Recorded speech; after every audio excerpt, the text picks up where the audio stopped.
यह आदमी वाकई एक जीनियस है क्योंकि उसके बगीचे में पौधे लगभग मर रहे थे। अचानक उसके दिमाग में एक शानदार विचार आया। उसने एक स्वचालित सिंचाई प्रणाली का आविष्कार करने का फैसला किया, जो बिजली जाने पर भी काम करना बंद नहीं करेगी। सबसे पहले उसने पौधों के स्टैंड पर कई स्प्रे नोजल बांधे, उन्हें समान रूप से दूरी पर रखा। उन्हें सुरक्षित करने के बाद उसने होस को जोड़ा। फिर उसने दो पीवीसी केप लिए, प्रत्येक के बीच में एक छेद किया। इसके बाद उसे एक लंबी थ्रेडेड रॉड मिली। रॉड के एक छोर पर उसने एक नट और एक वॉशर लगाया।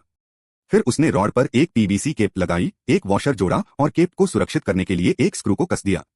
उसने रॉड के दूसरे छोर पर भी यही प्रक्रिया दोहराई, यह सुनिश्चित करते हुए कि दोनों केप मजबूती से अपनी जगह पर हैं। इसने वांछित सेटअप बनाया। फिर उसने रॉड के एक छोर पर एक कपलर लगाया, जिससे असेंबली के अगले चरणों के लिए यह आसान हो गया। उसके बाद उसने 248 सेंटीमीटर पीवीसी पाइप काटे, प्रत्येक पाइप पर दो मैचिंग लाइनें चिह्नित की। एक गाइड के रूप में चिन्हों का उपयोग करते हुए उसने पाइप को आधे में विभाजित किया। इसके बाद उन्होंने पाइप पर रूलर से 4 बिंदु चिह्नित किए, चिह्नित बिंदुओं पर होल सॉ से छेद किए। फिर उन्होंने पहले से तैयार पीवीसी केप पर कटे हुए पीवीसी टुकड़ों को सुरक्षित करने के लिए स्क्रू का उपयोग किया, जिससे रोटर बन गया। उन्होंने पीडीसी रिड्यूसर फिटिंग में एक स्लॉट काटकर उसे संशोधित किया, हीट गन से उसे नरम किया। इससे उन्हें अंदर एक जनरेटर फिट करने में मदद मिली। उन्होंने जनरेटर पर एक स्पष्ट प्लास्टिक शीट लगाई और रोटर को जोड़ा जो उन्होंने अभी बनाया था।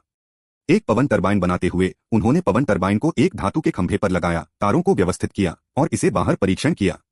हवा चलने पर ब्लेड घूमता था, जिससे पता चलता था कि यह बिजली पैदा कर सकता है।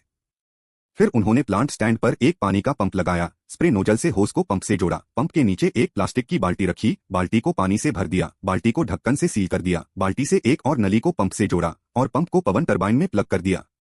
इस तरह सिस्टम पूरा हो गया। जब तक हवा चलती है, सिंचाई प्रणाली काम करती है, भले ही बिजली चली जाए। तो आप उनकी रचनात्मकता के बारे में क्या सोचते हैं? 10 में से आप उसे कितने अंक देंगे?